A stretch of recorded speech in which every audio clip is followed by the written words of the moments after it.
Welcome one and all to the X Zone. I am Rob McConnell. We're coming to you from our broadcast center and studios in Hamilton, Ontario, Canada. If you would like to send us an email, xzone at xzoneradiotv.com on all social media sites, Xzone Radio TV. And to listen to us 24/7, 365, you can go to the X Zone Broadcast Network, xzbn.net, and simply look at their programming guide.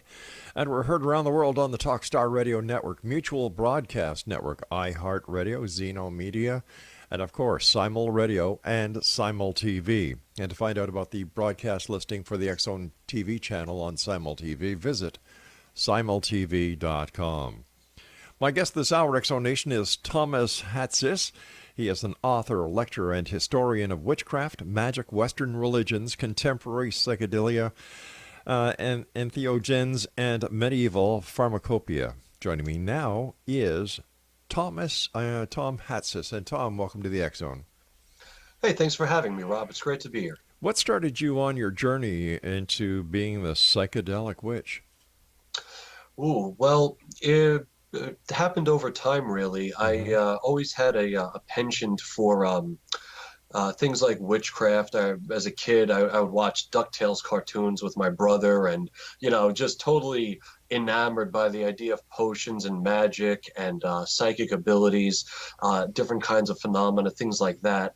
When I was 15 years old, my older brother pretty much forced me to try to make it snow one day.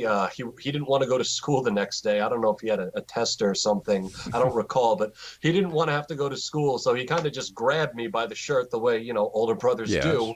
And he said, "You're one of those people. I know you can make it snow. So I need you to make it snow tomorrow." And I had no idea what I was doing. So I went outside and just took some dead grass off the lawn and put it in a pot of boiling water on the stove and then just tried to concentrate on making it snow somehow. And so that didn't work at all. But it's funny because my older brother had recognized that in me, I think, before really I even had. And so I just started reading books about the occult at that point. I tried and failed to write a vampire novel. This was back when Anne Rice was very big, and I also wanted to write a vampire novel with some witches as well. And I got about 50 pages in, and it just really stunk, so I stopped writing it. And then around the age of 18, I had my first encounter with psilocybin mushrooms, and my first thought after the experience was just like, "Oh wow, you're not really weird. You've just been a witch your whole life. That's all this is." And so I started writing songs and playing in bands that had kind of an occult or psychedelic bend to it. And then I kind of didn't really like being in bands too much because you have to rely too much on other people that might not have your motivation. So I turned to writing books about the occult and psychedelia instead, because then I only had to depend on myself. Way to go. Congratulations. And how many books do you have? I believe that you have 3 books. Am I correct? I've written 4, but 3 of them are in the field of psychedelia. My first book is titled Roller Derby, The Sensation That Caused a Book, Confessions of a Roller Derby Mascot, is about my travels in the roller derby underworld. And my 3 books in the field are The Witch's Ointment was my first, and then my second is Psychedelic Mystery Traditions, and my third is Microdosing Magic, a Psychedelic Spellbook. Where would you say your strength lies when it comes to the occult? Mostly from using my own symbols and things that make sense to me growing up. Right. I find that, different magical traditions are all well and good, and there's certainly a lot of benefits to that, and you get a lot out of it. I mean, I'm also a member of the OTO, which is a ceremonial magical group, and, their prescriptions are nothing like the things that, I do myself when I'm doing my, weird little witchy things. Right. They have their symbols, and of course, I go along with all of that when I'm doing ceremonial magic with my peers. Hmm. But when I'm doing my own kind of stuff or with my magical partner, we use symbols that really strike us. So, for example, I like my pantheon as far as goddesses and gods are all from ancient Greece and Rome, because those are the ones that make the most sense to me. Hmm. So if I'm seeking some form of wisdom, if I'm seeking to invoke wisdom in myself, I'll invoke somebody like Athena, who is the goddess of wisdom. Or if I'm doing art magic with my partner, we'll invoke the muses. Again, it's because these symbols, they touch me in a way that other symbols do not, and that makes anyone's magic more powerful. Tom, why do you think there are so many people in today's society who still fear the word occult? Because they don't know what it is. Right. They don't know what it is. They've seen too many movies. They probably think that something occult, means that it's a bunch of creepy characters in dark robes wearing like claw rings and stuff like that. But I mean, you'll meet a magician, in your day-to-day life, and you'll have no idea that that person is a magician at all. Exactly. Like they'll look very, very, for lack of a better term, they'll look very normal looking. Whereas I will say on the opposite end of the spectrum, when you meet me, you're dealing with a witch. Why? I tend to wear shoes a lot less. Okay. Do you wear a pointed hat? Do you carry a broom? Do you have a black cat and a kettle? It's funny. A friend of mine got married last year, and it was the first time at the wedding ceremony I wore a pointed witch's hat, and I did, and it was great. Yeah. And as far as brooms, they're great for sweeping. You tell me, do modern witches use the battery-operated vacuum cleaners now? Or do they still rely on the good old handmade husk broom? I would say it depends on the size of the mess in your kitchen. There you go. There you go. Yeah, if I spill some herbs on the floor, I'm gonna go right to the broom. But if I spill tomato sauce, no, I'm kidding. Yeah. Then I'll go for the Kleenex. Over the years doing the show now, we're in our 29th year. And I've had the opportunity. Thank you. I've had the opportunity of speaking to many members of the Wiccan community and the different covens and so on. And you know what? They're all so darn nice.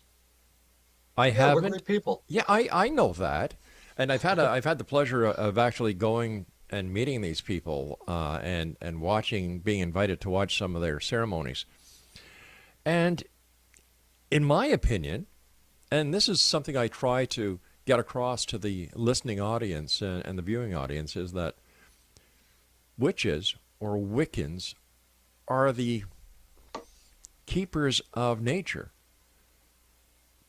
You're very, the founders of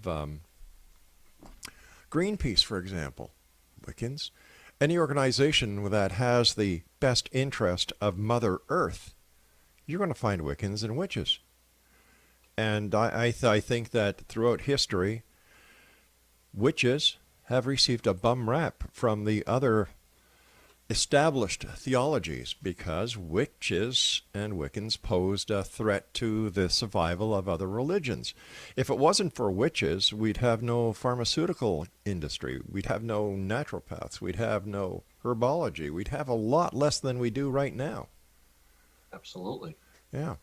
Absolutely. That's a good point. It's a very good point. I mean, if you see a piece of trash on the ground, rest assured no witch put it there. We don't do that. Yeah, we're in the month of October. Next week is Halloween. How do you, as a witch, feel about the way that Halloween and witches are commercialized? Rob, I gotta say, I go back and forth with it. Every now and then, I like to think that this will help normalize the idea for people. Right. But then my better judgment says, well, this is really just a kitschy rewrite of what witchcraft actually is. I mean, when you see Halloween decorations of witches, I mean, that's not what a witch. A witch looks like me. A witch looks like my partner.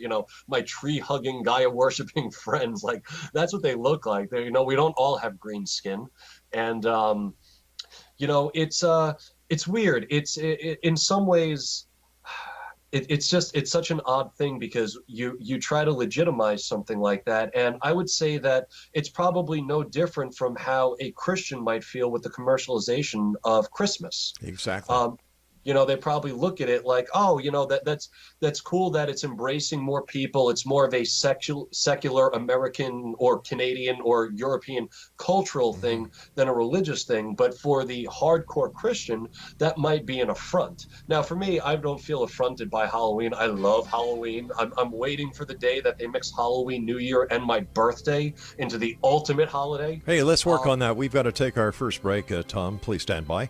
Exo Nation, Tom Hatsis is our special guest. He is the Psychedelic Witch, and his website is www.psychedelicwitch.com. This is the X Zone. I am Rob McConnell, coming to you from our broadcast center and studios in Hamilton, Ontario, Canada. And of course, you're watching us and listening to us around the world on Simul Radio and Simul TV. We'll be back on the other side of this break. Don't go away.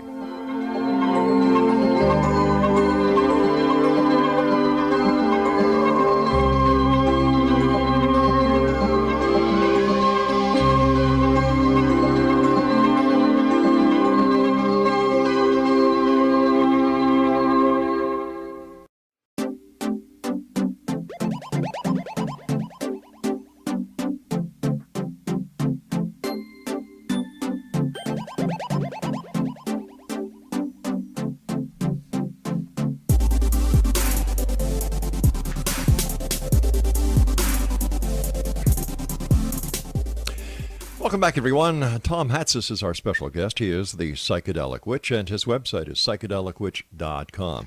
I'd just like to mention something. We were talking about Halloween and Christmas before. And in today's society, there are a number of religious organizations and theologies that are disputing the fact that Christmas should be celebrated because it goes against their religious beliefs. And yet, I have not heard any one religious philosophy or organization say the same thing about witchcraft or Halloween, I should say. I find that amazing. Yeah, that's pretty Yeah, interesting. I think we're more the live and let live crowd. true. So, we try not to get too worked up over things like that. Hmm. If people want to celebrate Halloween however they want, who am I to interfere with anybody's will? True. Very true. And plus, Christmas is backed by Santa Claus and Jesus, and Halloween is backed by the American and Canadian Dental Association. There you go. Yeah. Let's talk about your first book, The Witch's Ointment. Tell us about it. So, The Witch's Ointment is the first ever in-depth study to show the kinds of entheogenic and psychedelic traditions among medieval wise women, Hmm. and also show how the Catholic Church demonized those practices as trips to the devil. Oh, gosh. Uh, the Witch's Ointment itself was the vehicle that was used to fall into these trances. I mean, they used things other than ointments, but the ointment became the stereotypical way to fall into these trances because it was a way to demonize women more who were more prone to using these kinds of ointments. So, what would be the content of these ointments?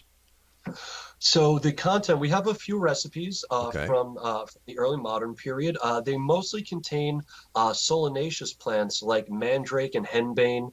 You also get some datura and belladonna and also opium sometimes, things that will knock you into a very deep but lucid and very vivid dream state where you actually feel like you are awake within your dream. At least that's the kind of effect something like henbane and mandrake will certainly have on you. So what these women would do is fall into these trances and they would meet their goddesses, their fertility goddesses in this other world, and the goddesses would teach them the virtue of herbs and stones and how to heal and prophecy and essentially give good advice and help to their communities. What is the origin of these goddesses? What do we know about their history from where they came and how they were introduced into society and culture? Wow, that's a great question. I mean, this goes all the way back to prehistory, Rob. These wise women of the Hmm. Middle Ages were worshiping pagan survivals. Of if we were in the ancient world, we would call, in Egypt, let's say, we would call her Isis. If we Right. were in Greece, we would call her Demeter. If we were in Sumer, we would call her Inanna. Whereas in medieval times, if you were in Italy, they called her Madame Oriente or Epiphania or Benassosia. If you were in France, she was known as Satia. Or Domina Bundia, the Lady of Good Abundance. In Germany, she was Frau Holt, Frau Helt, or Und Holt, or different all names. So these are all just, it's the same great goddess that was worshipped in the ancient world, just evolved into these highly localized forms of herself. And that's why you get so many different names for her throughout medieval times that the witch's ointment takes place, my book, I should say. Is there any crossover between the European and the earlier times and the North America native Indians or citizens? Could you repeat that? Sure. All right. With the North American natives, prior to the migration of the Europeans who brought their cultures with them, their beliefs, was there any such practice being done by shamans or medicine men within the Native Americans? You know, that's a really great question that I don't have the answer to. I haven't really studied it all, like the indigenous populations and their practices. Right. But I'm definitely going to look into that, though. I hadn't even considered that.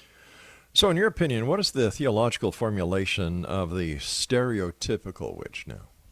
So this is going to take a second. The theological formulation of the stereotypical witch has to do with creating an unreal version of these wise women. So the stereotypical witch is usually a woman, although sometimes it's a man, though usually a woman who flies through the air on an ointment-covered broom, the ointment made out of the flesh and blood of murdered children.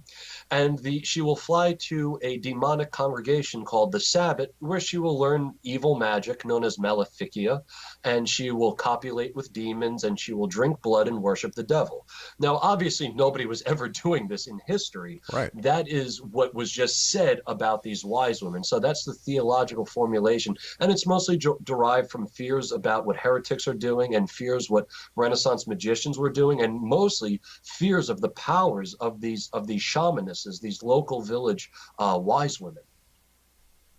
So a great way to destroy somebody is to kind of straw man them, or in this case, straw woman them, set up an unrealistic, idea of just how bad these women are to, kind of get their communities to turn against them. And sadly, it was very successful, this campaign from the Catholic Church, very successful. Well, plus it also drove the scared individuals within the community back to the church, thus giving them more and more control.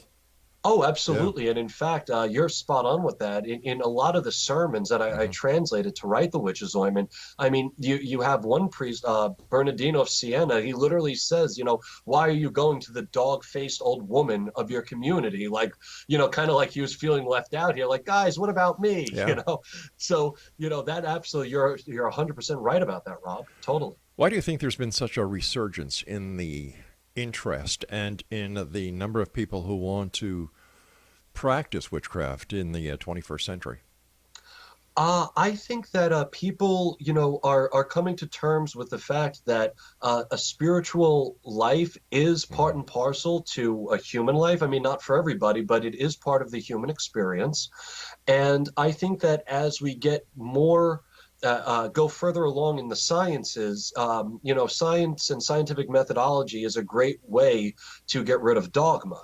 But so while people may be abandoning organized religion, they are finding a new sense of spirituality. And as you said earlier, Rob, that, witches were always seen as, the protectors of nature. And there I agree with you. You have people that, are kind of turning to that because the science is showing that it's like we do have this connection to nature. And, a walk through the woods is good for you, and giving a tree a hug is good for you. And you know what? Not just stopping to smell the flowers, but actually speak to them and listen to them is also very good for you. So I think it's just a natural progression of people removing the shackles of dogma, but still wanting that deep spiritual connection. I would imagine, based on what I've seen firsthand, that people are beginning to realize this in every class of society. And they're getting back to nature, and it's wonderful to watch. It's wonderful to see. Yes, absolutely. How long have you been a practicing witch for? So I would say absolutely practicing Mm-hmm. about 20 years of more of the hardcore stuff Mm-hmm. when I really just accepted it and buckled down and said, yes, this is me, about 20 years. But before that time, I did have a kind of vague spirituality about me. I've always been kind of a fertility goddess worshiper. When the day I was born, I mean, I am a worshiper of Gaia.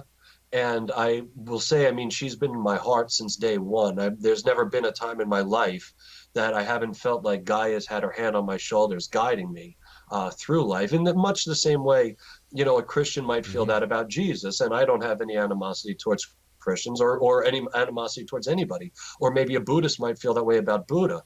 I feel that way about Gaia. So she's just always been there, and I guess it took both my brother kind of forcing me, you know, to start, you know, really practicing the craft, and then also discovering magic mushrooms and seeing, oh wow, this really like never did Gaia's voice echo so loudly in my heart than during that first mushroom experience. No disrespect meant here, Tom, but how do you know if you're taking a psychedelic that what you're hearing is real and not a figment of your imagination?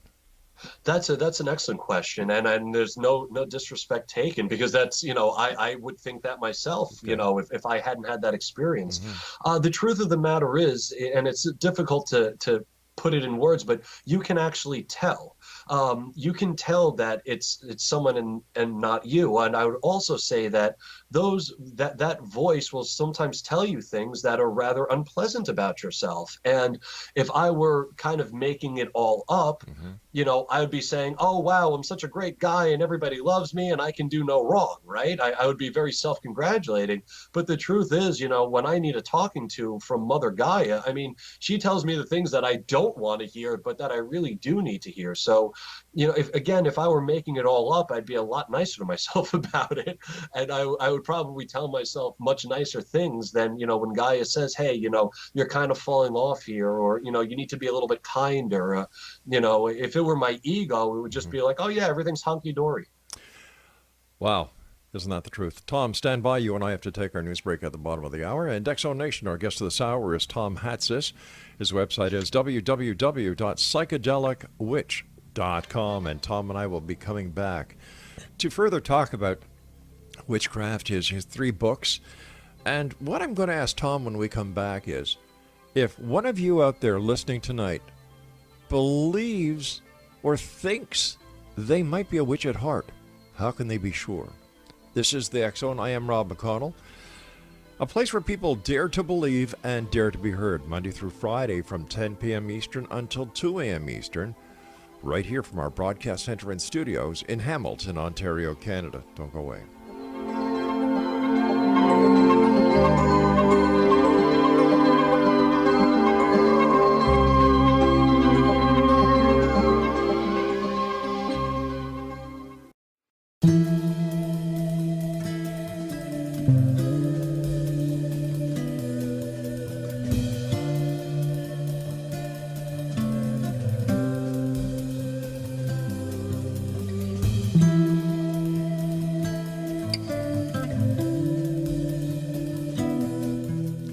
Exonation Tom Hatsis is our guest of this hour. He is the Psychedelic Witch. His website is www.psychedelicwitch.com.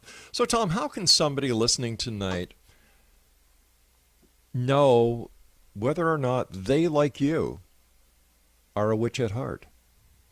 Yeah, great question. So, in my book, Microdosing Magic, I Mm-hmm. have a spell called the Witchy Baptism.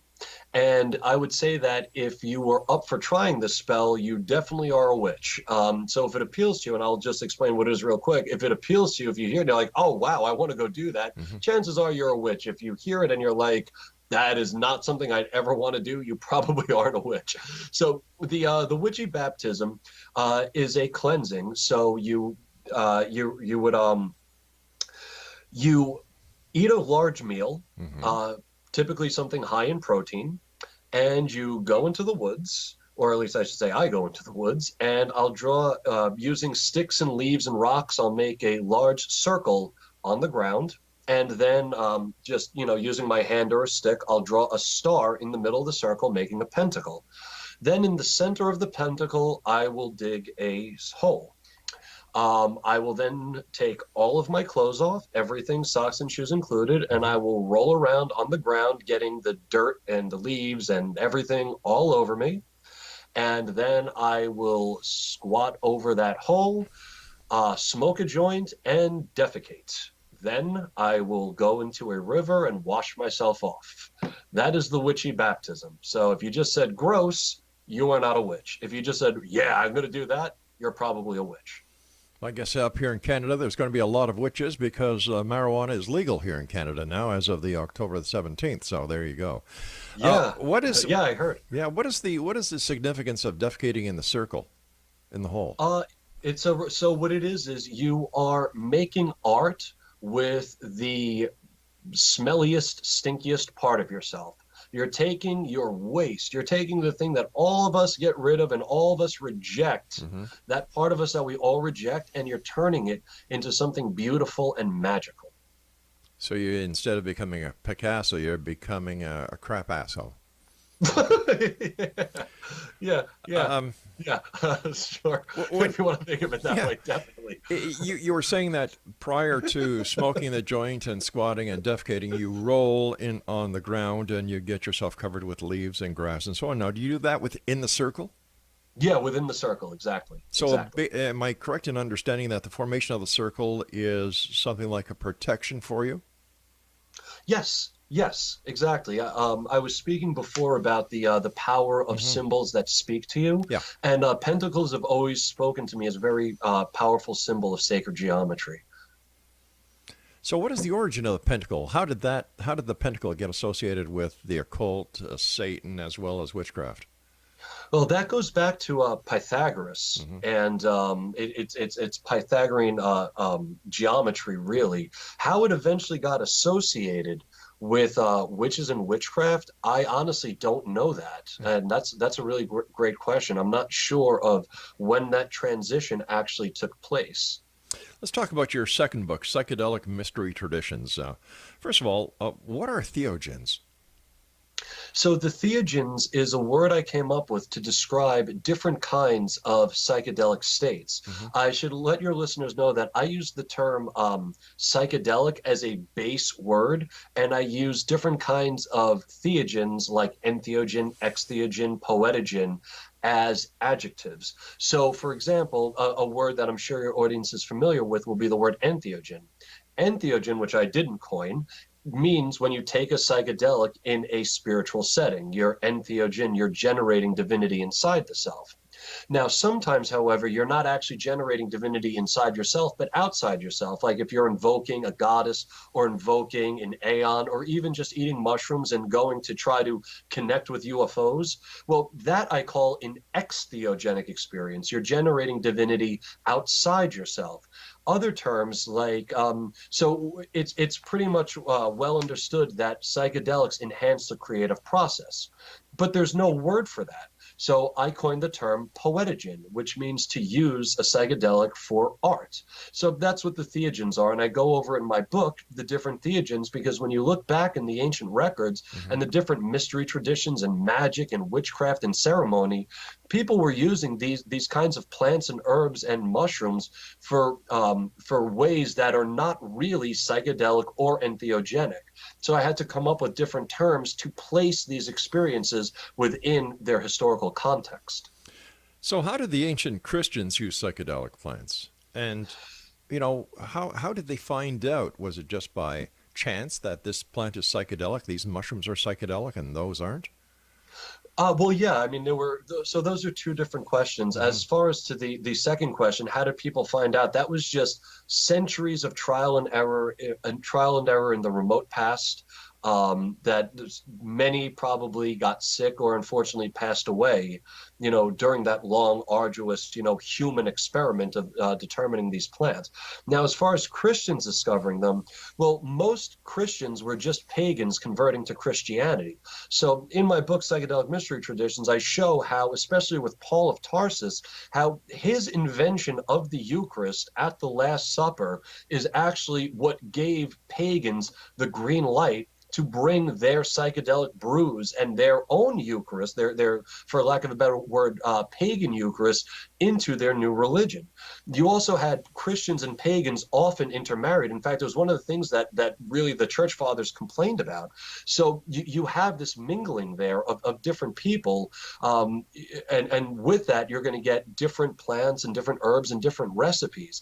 Now, as far as how Christians actually used psychedelics in the ancient and medieval worlds, I found three, broadly speaking, categories of how they use them.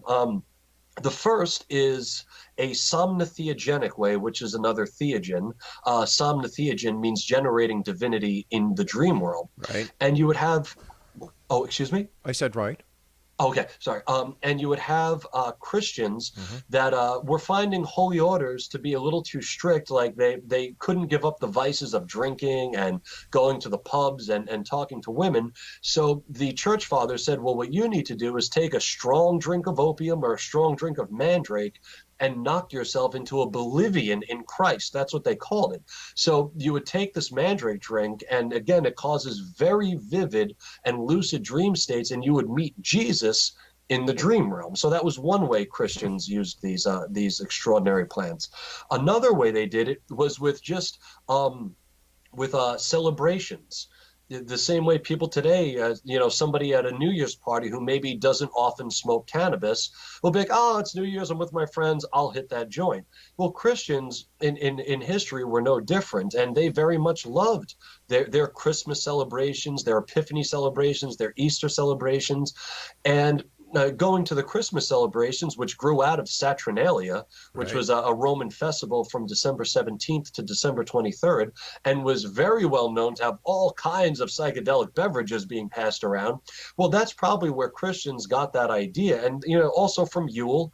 The Yule celebrations in Northern Europe, where they were putting mushrooms like probably Amanita muscaria and henbane and other things in their beers and their spirits to communicate with their gods. And, Christians just picked up on this. And again, we have to remember there was no war on drugs back then. People didn't schedule drugs, they scheduled practices. The third way that Christians use these things is actually kind of disconcerting. They seem to be trying to de-paganize the masses using psychedelics in the same way in America in the 1950s, the CIA was trying to use psychedelics to brainwash people for possible use against POWs. And, when you look back in history, you actually find that medieval inquisitors were doing the same thing to people accused of witchcraft. They would drug them in the torture rooms. And then when they started to feel, the effects of this substance, the inquisitor would bring the other priests and say, look, she's crazy. See, the devil's got her. We have to execute her. So that would be, I would say, the three ways in history that Christians use these, and probably many more. It's just the records are very fragmented and scanty, so we have to just pull from them what we can. But again, they did not schedule drugs yet. Yeah. So these Christians wrote openly about their drug use. Theodoric, who was the bishop of Syria in the 5th century, wrote openly that he loved to smoke opium. Smoke opium and read from the Gospels to find the deeper meanings. Well, we know that many of the rock stars that we have today, or especially in the 60s, use psychedelic drugs all the time. In fact, Paul McCartney, Got to Get You Into My Life, is all about his lust for cannabis. Yeah, exactly. And I mean, Sgt. Pepper is pretty much a love letter to the psychedelic state. Exactly.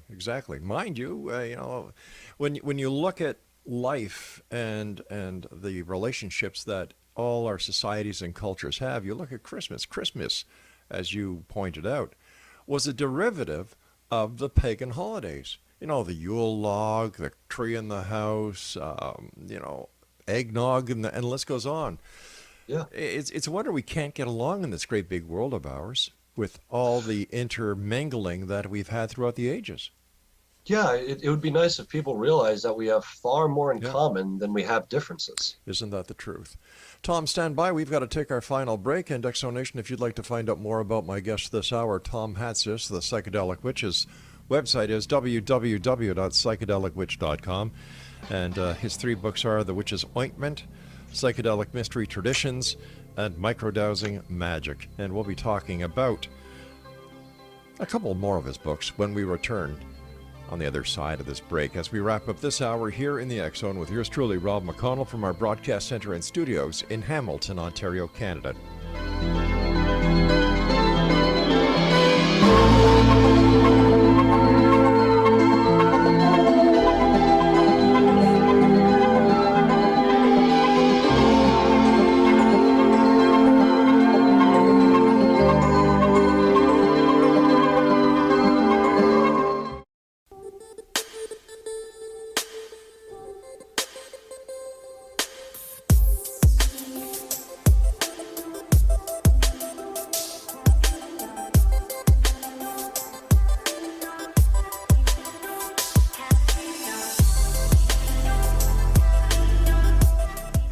Exonation, my guest this hour is Tom Hatsis. His website is psychedelicwitch.com.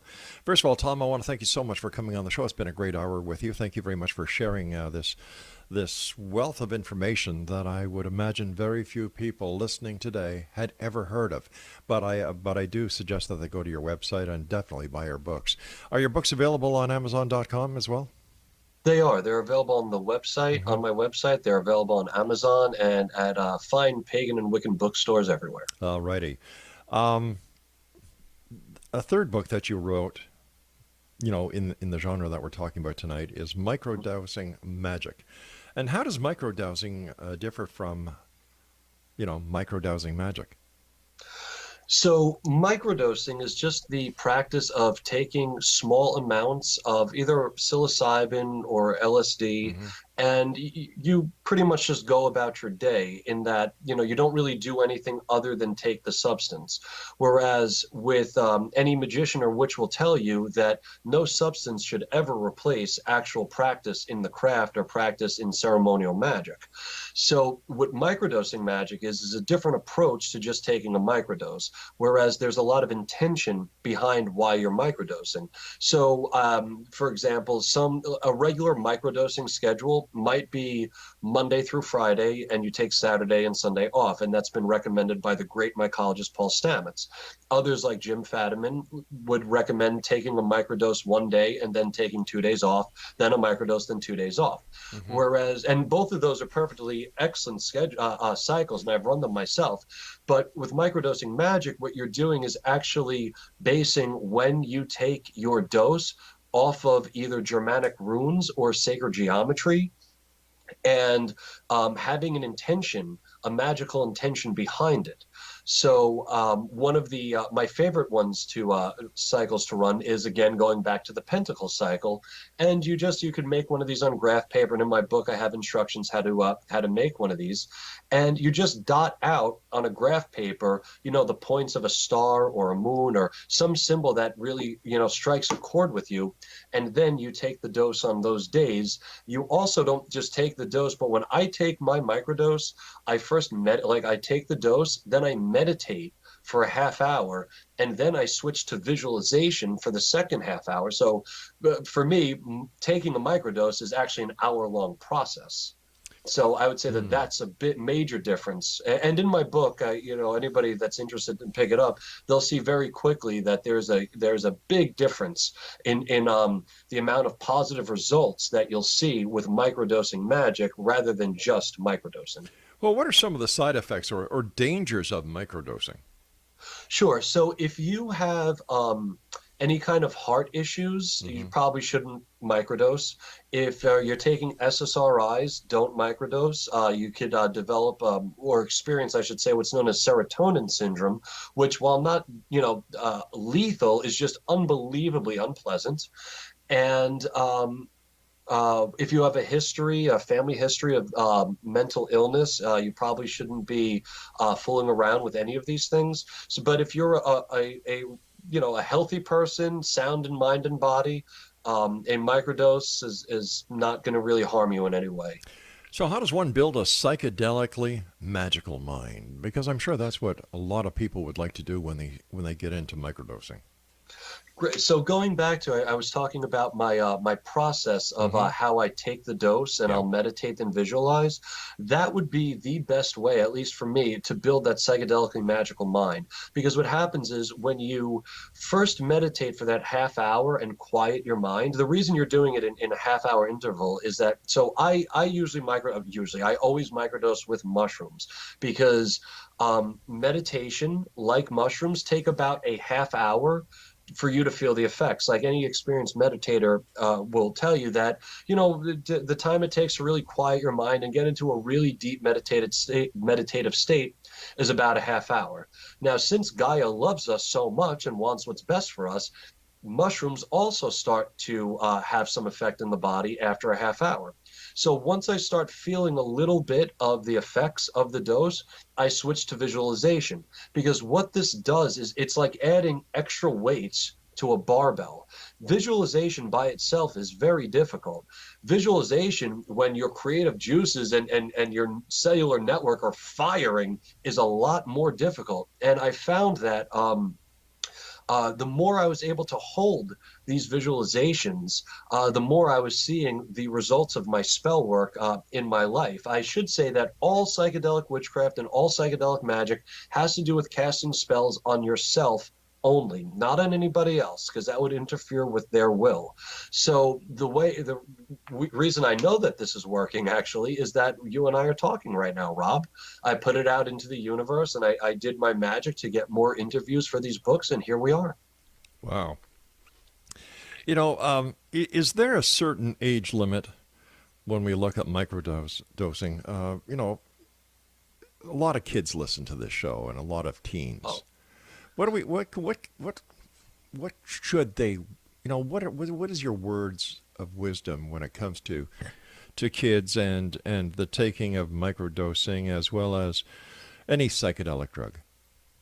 I would say first and foremost, wait. Yeah. If you're a teenager, wait. Let your mind develop. And it's only if you're in your late teens, your brain stops, developing around the age 20, 21. Mm-hmm. And so I would strongly encourage you to wait till then. Because your brain is the most important tool you have, and you don't want to be messing with it before it's fully developed. I mean, in the same way, I mean, if you were cooking a pie, halfway through it, you can't now throw new ingredients into that, or you're going to ruin the pie. That's right. When the pie is done, then you could put some whipped cream on top, some cherries, and it's going to be a great pie. But if you put the whipped cream and cherries on top while it's still in the oven, you're going to ruin it. So I would say wait a little bit. Mm-hmm. Know what you're doing. Don't ever put anything in your body if you're not sure. Start off very, very small. And on my website, there is a contact form. If you have any questions at all, please do not hesitate to reach out. I'm happy to answer any questions specifically with regards to safety, because if we're really serious about using these tools of human enlightenment, we have to make sure that everybody stays safe. Do you think that the use of psychedelics as well as the dosing is becoming more acceptable by society, and do you think there'll become a time when it too, like cannabis is up here in Canada, is legal? Yeah, absolutely. In fact, also up in Canada, you guys just went into, or might have just gotten out of, I should say, phase 2 testing for MDMA therapy. Yes. For PTSD and depression. Yeah. Here in the States, the FDA, which is our governing substance body Right. here, the Food and Drug Administration, they just accepted and are now running tests with psilocybin mushrooms to treat PTSD and depression. The truth of the matter is the science is all on our side, and all of the propaganda of yesteryear, I mean, it's all coming to light how much we've been lied to, especially during the Nixon administration, about all these things. So the good guys are winning, and we should celebrate that, but we should also make sure that we stay very careful and diligent and not do anything foolish or silly with these medicines while we're on the cusp of a greater acceptance of them. In your opinion, what has been or what is the most rewarding event that has happened in your life due to a spell that you have cast on yourself? Wow, the most rewarding for a spell that I've cast on myself, I would say so. This past year, using microdosing creativity magic techniques, and again, I outline them in my book. I finished 2 books, and my partner and I are actually about to win the Guinness World Record for magic.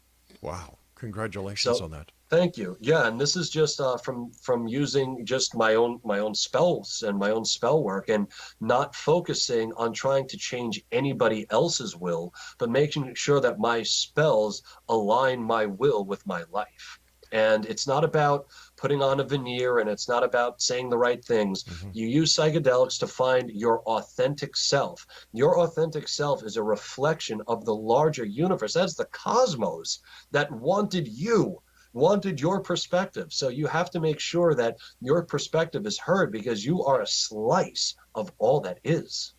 Tom, we're coming to the time where you and I must say so long for tonight, but I do want to thank you again for coming on the show. And in 35 to 40 seconds, what are your final thoughts for the X Zone Nation tonight? You free your mind by using your brain. Wow. It's that plain, it's that simple, and it's that true. I think so. Once again, Tom, give our listeners your website as well as where they can get your books, please. Sure. You could reach me at psychedelicwitch.com or facebook.com/the psychedelic witch. I also have an Instagram account that's at witchydelic, WITCHYDELIC. And my books are available on the website, as long as some videos are on the website. And actually, my partner and I are editing even more videos, because we just got back from tour. So there's going to be a lot more coming up. There are some articles that I've written. And yeah, if you ever just want to, if you have any questions about anything, I'm always happy to field questions. If you want to yell at me or call me names, the forum is a great place to do that as well. So yeah, hopefully we'll keep this conversation going far into the future and change as many lives for the better as possible. All right, count us in on that, will you, Tom? 5. Oh wait, 4, 3, 2, 1. There you go. All right, X Zone Nation, our guest this hour has been Tom Hatsis, I should say. Hatsis. His website is psychedelicwitch.com, and we'll be back on the other side of this break as we continue here in the X Zone from our broadcast center and studios in Hamilton, Ontario, Canada. My name is Rob McConnell. Don't go away.